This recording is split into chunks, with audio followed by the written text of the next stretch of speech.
Bonjour à tous, bienvenue sur la chaîne YouTube Mécanique Sportive, c'est Nicolas et aujourd'hui je vous présente la Renault Twingo électrique, donc e-tech électrique. 100% électrique, elle existe en deux versions, donc il y a une précédente vidéo qui est sortie sur la version essence, 65 chevaux, 3 cylindres essence, et aujourd'hui je vous présente cette version, donc la Twingo e-tech électrique 80, donc 80 chevaux en 100% électrique. Comme d'habitude, on fait un petit tour un petit peu détaillé de l'auto. Je vous présente toutes les fonctions et autres. On va l'essayer, on fait un test. Donc là, si vous voyez que je suis à la campagne, c'est parce que je suis sorti de Paris pour faire un test en conditions réelles et pas faire forcément que de la ville et pouvoir sortir en faisant un petit peu de ville, de petites routes de campagne et de l'autoroute à 110, à 90 et à 130 pour voir dans toutes les conditions et faire un test de l'autonomie en conditions réelles pour voir si on peut quand même s'aventurer en dehors des villes. On a une batterie de 22 kWh à l'intérieur. C'est donné selon les cycles WLTP entre 190 et 270 en ville. Donc là, je vous fais vraiment dans les conditions les pires pour la voiture. Il fait très froid. Là, il fait entre 5 et 6 degrés. Je lui fais faire de l'autoroute par conditions froides. Température chauffage à 22 degrés à l'intérieur tout le long de l'essai, parce que j'aime bien qu'il fasse bon. Et on voit ce que ça donne dans des vraies conditions. Bon, je vous présente les petites caractéristiques techniques et ensuite, on va l'essayer. Elle existe en plusieurs finitions. On a Life, Zen et Intense et des éditions spéciales. Par exemple, en ce moment, il y a une édition Urban Night. Full black, c'est assez sympa, ça change un petit peu. Et là, aujourd'hui, on l'a dans ce rouge. Elle existe en 7 couleurs. Vous aurez le choix. Celle-ci est une option à plus de 700 € pour avoir ce beau rouge. Alors, ce rouge, je le trouve magnifique depuis qu'il est sorti sur la Clio 4 à l'époque. Waouh, il y a quelque chose. Et ce qui est très fun, c'est que sur le côté, on a des petites bandes là qui partent ici. Alors c'est un sticker, ça fait un petit peu comme chez Rolls-Royce où c'est une personne qui dessine ça à la main. Bon, là c'est juste un autocollant collé tout le long. Mais voilà, c'est une petite touche supplémentaire. À l'intérieur, on le verra. Pareil sur cette finition.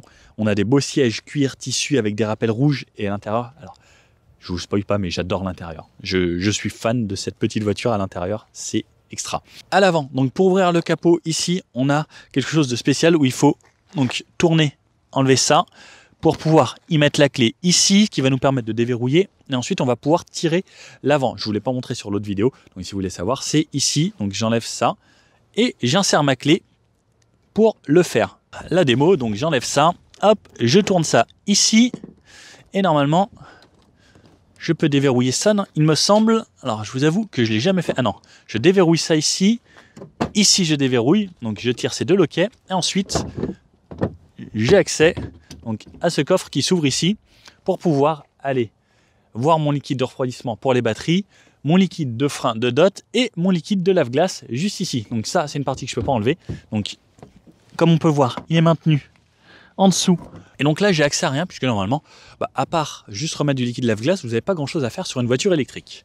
Donc hop, on le remet, on renfile le haut et hop, on remballe et on referme ici et ici et on enlève sa clé. Et on remet ce petit truc, regardez. Alors, je ne sais pas si vous allez bien le voir. Ça ressemble à la forme d'une clé ici. Et on le recache. Hop. Et voilà, c'est fermé, ça ne bouge plus. Sur l'avant de la Twingo, donc quelque chose de très simple. On garde toujours les codes Renault, le gros logo Renault au milieu ici. Alors, je vous avais dit dans l'autre version qu'il n'y avait pas d'aération sur celle-ci, mais si, en fait, il n'y a quasiment aucune différence entre la électrique et la thermique. On voit juste l'électrique grâce au petit logo bleu ici. Sinon, on ne fait pas de différence entre la version électrique et la version thermique. Les feux, toujours, donc les feux de jour à LED qui sont allumés ici autour. Et à l'intérieur, ici, on n'aura pas de feu full LED, puisque on reste quand même sur une petite voiture qui n'est pas très haut de gamme. Sur l'avant, donc cette version, tout est peint, pas de plastique apparent, c'est quand même plutôt joli et sexy, donc surtout avec ce rouge flamme.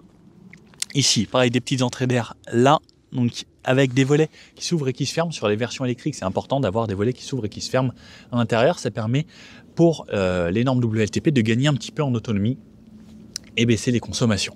Pareil, sur les côtés ici, comme beaucoup de voitures électriques, on a des petites entrées d'air qui permettent, pareil, d'avoir un meilleur CX. Alors, c'est pas une voiture qui a un très très bon CX puisque c'est quand même assez haut, etc. C'est pas ce qu'il y a de plus aéro, mais le but, c'est de donner le plus d'aéro possible pour consommer encore le moins possible.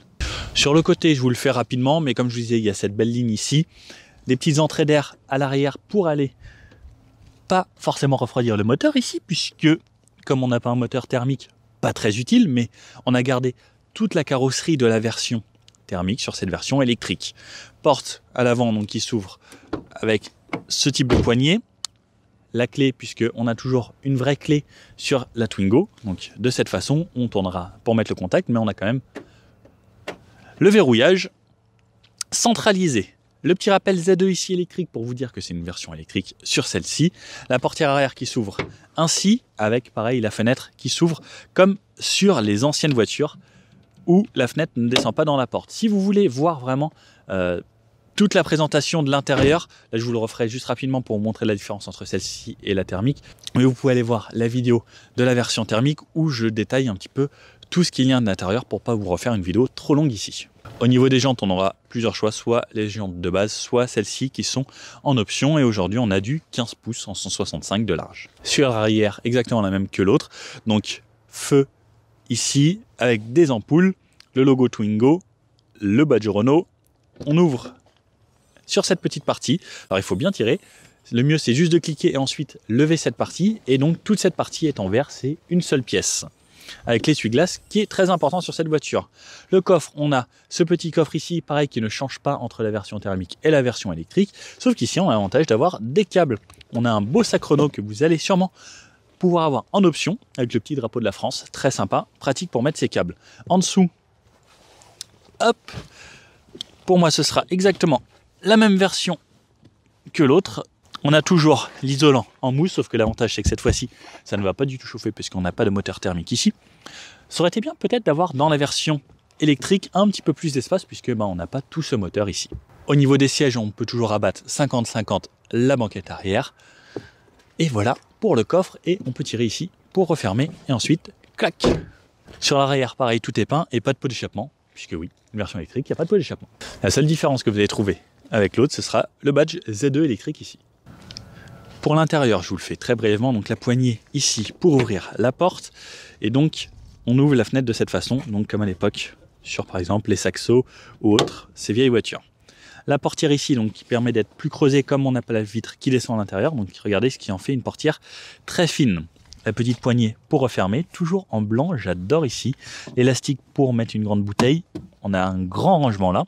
On a l'option avec les rangements sous les sièges également, donc on peut stocker des petites choses ici. On a un filet devant, hop, regardez, donc là on a toujours le filet où on peut ranger pas mal de choses sous les sièges, ça c'est bien pratique. On a toujours un tunnel central ici, alors c'est dommage sur une voiture électrique, je ne sais pas si vous voyez bien. Et donc sur cette version aujourd'hui, on a des sièges cuir plus sur piqûre rouge avec du tissu ici, plutôt pas mal. Sur l'avant, j'adore quand elle m'accueille comme ça, cette Renault. Enfin, toutes les Renault avec cette entrée.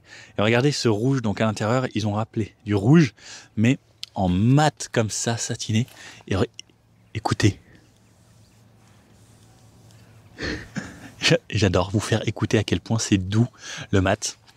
J'adore ça. Et il y a des petits rappels donc sur le volant, ici, au niveau des aérateurs, tout le long de la console, à ce niveau-là. Plus, il y a un petit détail qui tue dans cette voiture, c'est sur les tapis, on a la petite Twingo qui est brodée. Alors ça, c'est un petit effort qui est fait, mais très sympa. Siège chauffant sur cette version. Sur les versions électriques, c'est toujours plus agréable d'avoir les sièges chauffants pour mettre le chauffage moins fort et utiliser plus les sièges chauffants. Ça va consommer beaucoup moins d'énergie. La portière ressemble à ça ici. Et à la différence de la version thermique, ici, on a une boîte automatique, donc avec le parking reculé, neutre, drive et B. B, c'est le mode de régénération d'énergie. Donc on a une version haut de gamme aujourd'hui, avec les sièges en cuir et autres, et l'écran 7 pouces ici, donc tactile, où on pourra connecter l'Android Auto, l'Apple CarPlay, etc. grâce au câble ici. Ensuite, c'est un bloc clim. Si vous voulez en savoir plus, vous regardez la vidéo de la version thermique. Au niveau des dimensions de la voiture, on est sur une voiture qui fait 3,61 m de long, 1,64 m de large, sur 1,54 m de haut. Et au niveau du poids de la voiture, on est sur environ 1200 kg avec les batteries. Bon alors, on va commencer l'essai comme d'habitude en ville et on va aller faire un petit bout de national autoroute et voir comment ça se comporte. Bon, l'électrique, ce qui est cool, c'est que c'est silencieux, etc. Et on va voir un petit peu l'autonomie. Donc là, elle m'affiche 99% d'autonomie, 124 km restants. Il fait 6 degrés dehors. Donc comme on sait, lorsqu'on a une voiture électrique, ça baisse énormément l'autonomie lorsqu'il fait froid puisque le chauffage va consommer beaucoup. Je vais rouler tout l'essai avec la clim à 22 degrés, en mode normal. Je vais même la laisser en mode auto, comme ça au moins c'est même pas moi qui gère. Je laisse la voiture se débrouiller. Donc, je tourne la clé, j'ai l'aiguille qui monte tout en haut et c'est pour vous dire que ça a démarré. Et on sait aussi si on a la clim, puisque la clim va faire du bruit. Bon, en fait pour le moment, le temps que ça se réchauffe, je vais laisser en mode doucement parce que sinon ça va faire beaucoup plus de bruit et vous n'allez pas m'entendre. Donc, lorsqu'on démarre, bien sûr, pas de vibration, rien du tout, c'est une voiture électrique. Et ça, c'est le gros avantage des voitures électriques et pour la ville, c'est vraiment plaisant. L'intérieur de celle-ci, j'adore, hein, vraiment, avec tout ce rouge. Je la trouve peps. C'est très sympa. Bon, marche arrière, donc c'est des boîtes automatiques, hein, comme on peut avoir, enfin les leviers comme sur une boîte automatique. On a donc le parking reculé, neutre drive et le mode B pour la récupération d'énergie. Donc, hop, reculer. J'ai la caméra de recul avec les bip bip. Et c'est parti. Hop. Alors ce qui est top, c'est que cette voiture, elle braque tellement que pour sortir d'une place de parking, ça sort quasiment à la verticale. Hop, j'ai l'Android Auto, j'ai mon téléphone qui est connecté et je pars en roulant. Alors,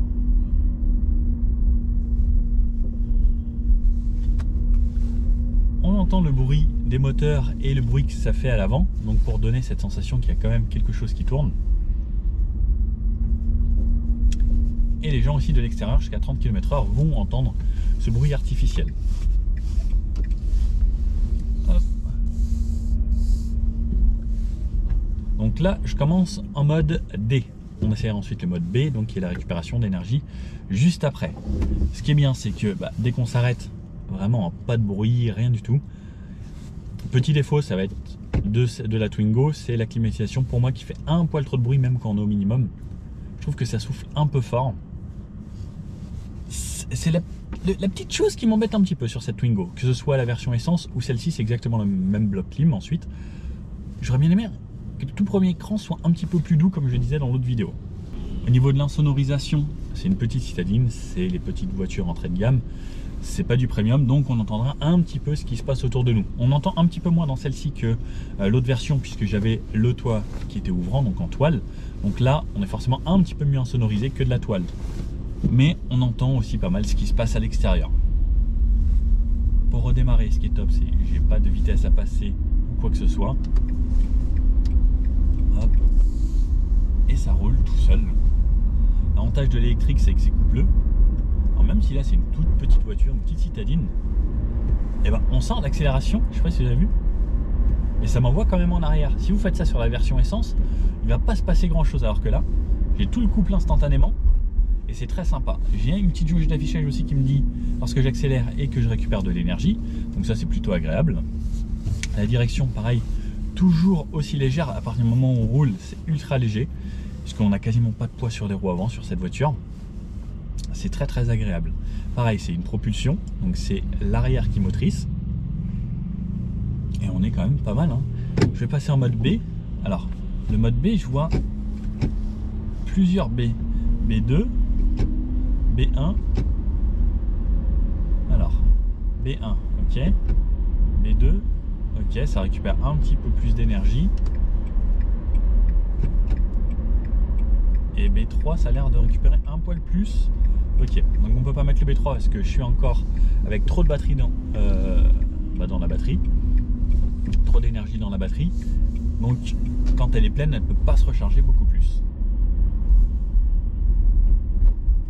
Donc le mode B, ça va permettre de régénérer de l'énergie lorsqu'on va ralentir. Donc si je relâche, ça va vous faire une sorte de frein moteur. Alors que si je passe en mode D, le mode D, c'est un roue libre. Avec une toute petite régénération tout de même. Bon, ensuite on n'a pas de mode sport ou autre, on n'a pas de différents modes de conduite sur cette voiture. On a juste la conduite et les pieds planchers. On va aller jusqu'à 50. Je suis déjà à 50. Même haut, là je suis monté même beaucoup plus haut, je l'avais pas vu. On va accélérer plus vite que quasiment toutes les voitures puisque c'est de l'électrique. Une voiture thermique, il faudra vraiment qu'elle appuie à fond et que ça fasse énormément de bruit et autres. Alors que là, tout dans le confort et ça y va tranquillement, sans bruit et ça régénère. Donc comme je dis, en mode D, on a une petite récupération quand même. Et ensuite on utilise les freins, donc, enfin la pédale de frein qui va quand même d'abord utiliser dans un premier temps la régénération des moteurs, qui va permettre de récupérer un petit peu d'énergie, et ensuite ça va utiliser les freins. Je vous disais, il n'y a pas de mode sport ou autre, mais si, on a un mode éco ici. Donc lorsque j'appuie, ça va s'activer au tableau de bord, le petit mot éco. Et là, ça va beaucoup me brider les performances de la voiture. Donc éco, comme on le sait, le mot va bien, c'est pour faire des économies. Donc le but, ça va être de consommer le moins possible. Ce que je peux faire ensuite, c'est me mettre même mon régulateur de vitesse, hop, à 50 km/h pour la ville, ou même sur autoroute. On va dire après ça, c'est plutôt une voiture faite pour la ville due à sa petite autonomie. Donc là je viens de récupérer un petit peu d'énergie, ça me donne 131 km d'autonomie. À 50, en tout cas au régulateur, c'est très agréable. Très peu de bruit de roulement, comme on a des petits pneus, pas de bruit de moteur. Donc ça change de la version thermique. Et c'est plutôt sympa. On sent que la voiture, niveau de la direction, alors au début il se passe pas grand chose sur le point milieu là ici, mais par contre ensuite ça reste assez dynamique, il y a un bon petit répondant, et comme c'est une petite voiture qui se faufile partout, c'est plutôt agréable. À 50, je trouve que c'est vraiment bien, hein. Les voitures électriques c'est quand même beaucoup mieux pour la ville et pour le quotidien, pour ce confort, pour ne pas avoir à passer de vitesse, pour ne pas avoir de bruit, pour ne pas avoir d'à-coups. Si vous faites vraiment que de la ville, que vous avez de quoi recharger fréquemment à la maison, si vous avez une prise ou autre, ou vous habitez proche d'une prise de recharge, c'est vrai que l'électrique ça reste quand même un très bon compromis pour ceux qui veulent faire de la ville. Par contre, cette Twingo, vous ne pourrez pas l'avoir en tant que voiture principale pour toute l'année, parce que si vous voulez aller faire par exemple un Paris-Orléans, bah, c'est pas possible. Il faudra s'arrêter et il n'y a pas de recharge rapide sur ce genre de voiture, donc il faudra s'arrêter assez longtemps pour pouvoir recharger et repartir. Donc c'est vraiment une voiture qui va vous servir au quotidien pour aller au boulot, faire des courses, etc. ou vous balader en ville, mais par contre ça va être difficile de pouvoir sortir de la ville avec. Mais on va essayer quand même de faire un petit bout d'autoroute. On va voir que l'autonomie va descendre assez rapidement. Écoutez ça. Alors je sais pas si vous l'entendez, mais le bruit de cette 575 Maranello, oh là là, oh là là,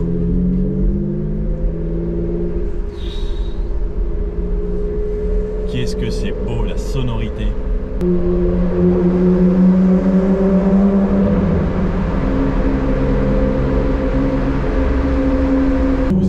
Écoutez, écoutez, écoutez.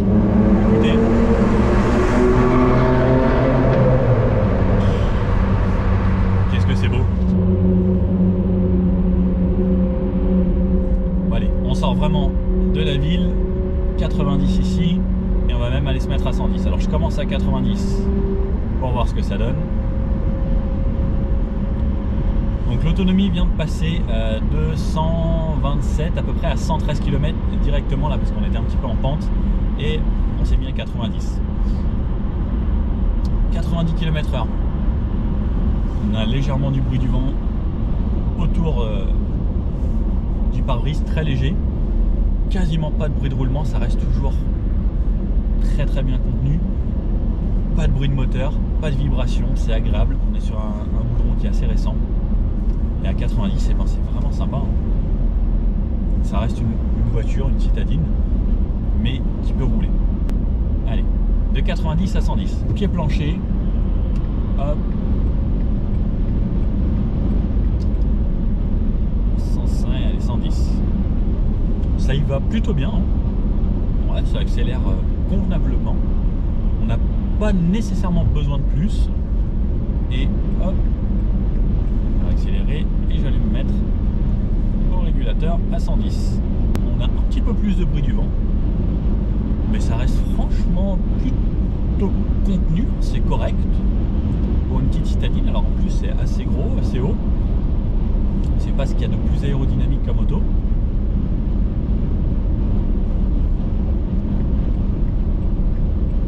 On est pas mal, ça reste confortable.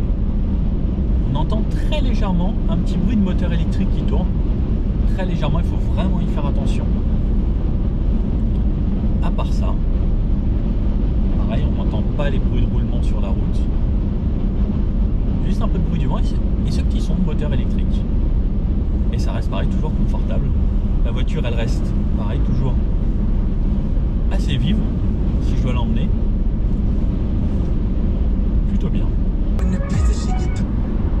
Bon, au niveau de l'audio, c'est correct, c'est juste correct. On sent qu'on n'a pas des haut-parleurs de forte puissance et que c'est des plutôt petits haut-parleurs. C'est correct. Là, j'ai mis la musique avec Spotify. Sinon, avec la radio, si vous avez la radio DAB, ce sera un petit peu mieux. Sinon, avec votre téléphone de connecté, avec Spotify, Deezer ou autre, la qualité sonore est correcte. Et là, par exemple, je suis en descente. Donc là, je suis à 100 km/h. Je suis en mode B1, très peu de récupération d'énergie. D, c'est presque pareil. Si je me mets B2, ça récupère un poil plus. Si je me mets B3, je sens que ça ralentit un poil plus également. Donc ça, c'est pareil, ça va jouer aussi sur votre consommation. Lorsque vous utilisez le mode B, par exemple en ville, plus de récupération, ça va vous prolonger un petit peu l'autonomie. Là, le fait d'avoir descendu toute la côte, là, qui faisait quasiment 1 km, bah, ça fait que ça m'a régénéré quasiment 2 km au tableau de bord. Le fait d'avoir redescendu pareil, donc ça joue avec les consommations. Mais on va continuer, toujours à rester à 110, et je cherche toujours mon petit bout de 130. Voilà, là on est vraiment sorti de la région parisienne, j'ai mon petit panneau 130, donc allez, je vais me faire un 100-130 à fond. Allez, ça y va, 105, 110, 115, 120, 125, 130. Allez hop, j'y suis. C'est plutôt correct, hein, pour une petite voiture comme ça y va, c'est bien. Alors à 130, là on commence à avoir quand même pas mal d'air qui fait du bruit autour de l'habitacle. Petit citadine, hein, c'est pas forcément fait pour, surtout dans cette version électrique.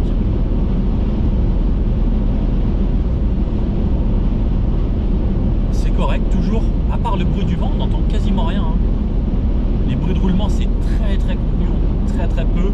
Le bruit de moteur, je l'entends plus du tout parce qu'il est totalement camouflé par le bruit de l'air. La voiture, pareil, elle reste agréable à conduire. La suspension, elle filtre bien tous les petits défauts et autres. Donc on sent un petit peu, mais ça reste léger.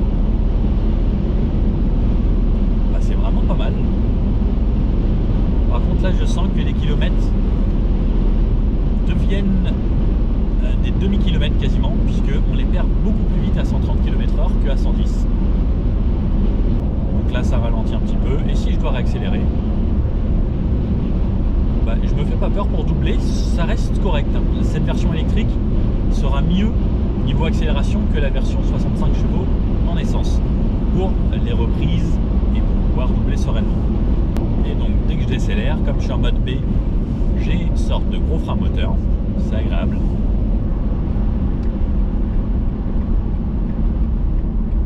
Et quand on va ralentir, on va retourner jusqu'à l'arrêt. Et à l'arrêt, je retrouve ce silence de la voiture électrique et ça, c'est vraiment sympa. Pareil, donc là, il y a pas mal de passages et l'avantage de l'électrique, c'est que hop, ça y va assez vite. Et même là, hop, je peux m'insérer. C'est un avantage de l'électrique hein, pour ça, c'est ce couple et ce répondant instantané, même si c'est pas une voiture très puissante là comme on a là, mais ça permet d'y aller assez franchement. Petit rond-point ici, on va tester la tenue de route. Hop. Donc déjà la direction, comme je vous disais, c'est vraiment très facile. Et quand on accélère un peu, bah, comme je vous disais, c'est plutôt vif. C'est léger comme voiture et ça permet d'y aller. Et... hop. Alors il y a le SP qui nous bride, parce que le SP sait que l'arrière va glisser.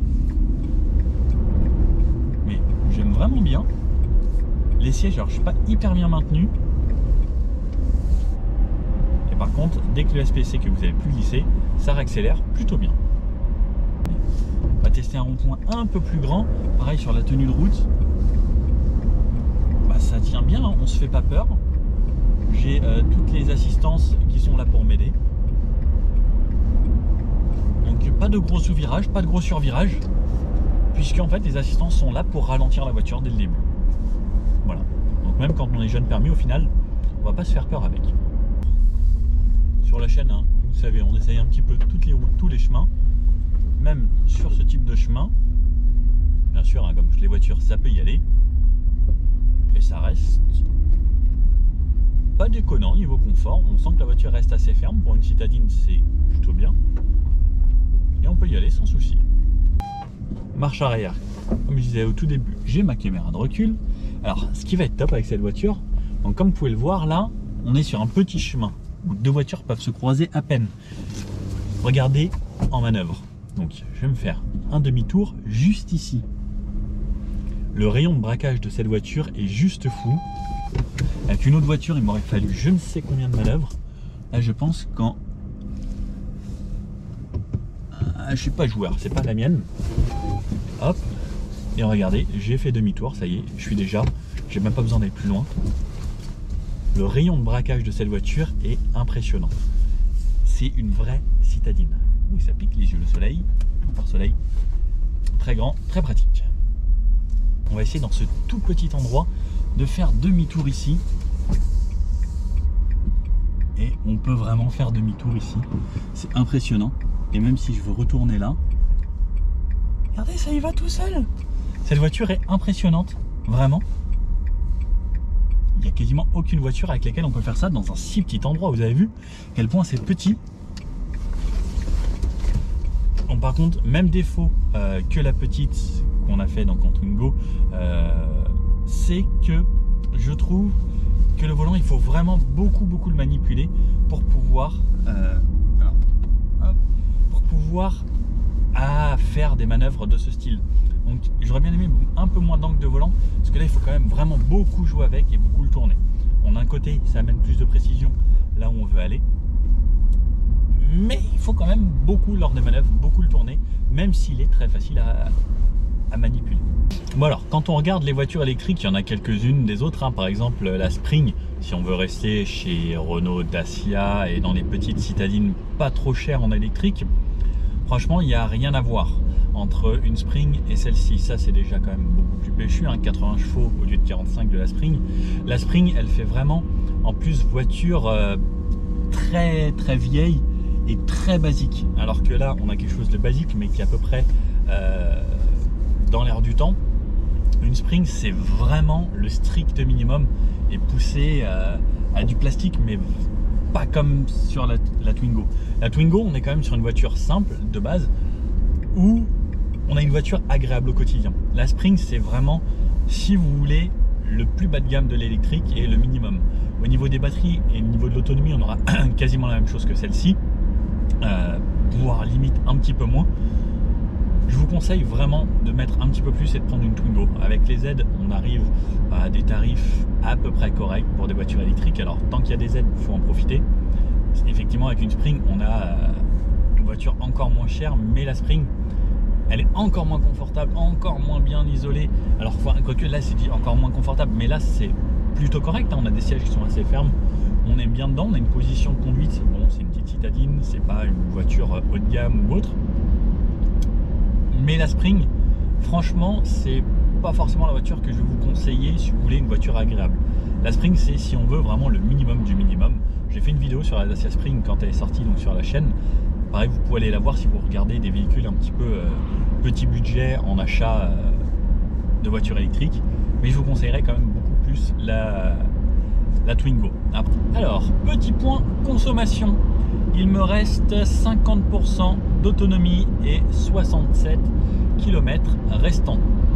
Donc, on va dire 70 km. Si on fait x2, ça fait l'équivalent de 140 km pour 100%. On tient à peu près, hein, on est même mieux que ce qui était annoncé. Pourtant, j'ai fait de l'autoroute un bon bout de 110 et un bout aussi à 130. Donc ça, c'est ce qui consomme le plus avec cette voiture. Donc ça annoncerait dans ces conditions 140 km. 140 km en hiver, alors que c'est annoncé pour 190. Ben, je trouve ça plutôt correct. Je me restreins pas, je suis au régulateur sur les petites routes. Là, je fais des routes à 70 depuis tout à l'heure. C'est correct, c'est dans ces conditions, oui. Parce qu'on aurait été en été, il n'y aurait pas eu de chauffage. Donc là, je suis toujours au chauffage à 22 degrés. est pas mal. Donc je continue mon petit trip. Donc là il me reste 40 km à faire. Et on va voir combien il me restera à destination finale. Donc là pareil, je vais reprendre l'autoroute. Alors au lieu de me mettre à 130, je vais rester à 110. Essayer de me mettre plus à 90, 110 pour plus refléter des conditions un petit peu plus urbaines ou aux alentours des grandes villes, plutôt que de faire vraiment de l'extra-urbain. Test 0 à 100. Allez, on est à fond. 70, donc ça accélère plutôt pas mal, hein, c'est ça l'avantage de l'électrique. 90, 100, allez, 110, on s'en sert sur l'autoroute comme ça directement. 120 et 130. Alors c'est pas waouh, une Zoé ferait un petit peu mieux, mais c'est largement suffisant en fait, hein. On n'a pas besoin de plus. Et pareil, donc là par exemple si je retourne à 100, je réaccélère. 110, 115, c'est suffisant. C'est une petite voiture. Et puis voilà, donc là je continue à mettre à 110 et je rentre. Bon, et je vous fais un petit point de vue conducteur pour vous montrer à quoi ça ressemble. Donc on a une petite vue agréable, hein, comme je vous disais tout à l'heure, avec cet habitacle, le rouge qui est repris donc sur le volant, ici sur les aérateurs sur les côtés. Ça amène quelque chose de sympa. Comme vous pouvez voir, on a des grands espaces vitrés, donc c'est assez lumineux dans l'habitacle, pareil, donc des deux côtés. Et donc le volant ici, donc avec le compteur à l'intérieur. Voilà à quoi ressemble le compteur. On a le reste de batterie, la vitesse et les informations dont on a besoin, hein, au quotidien.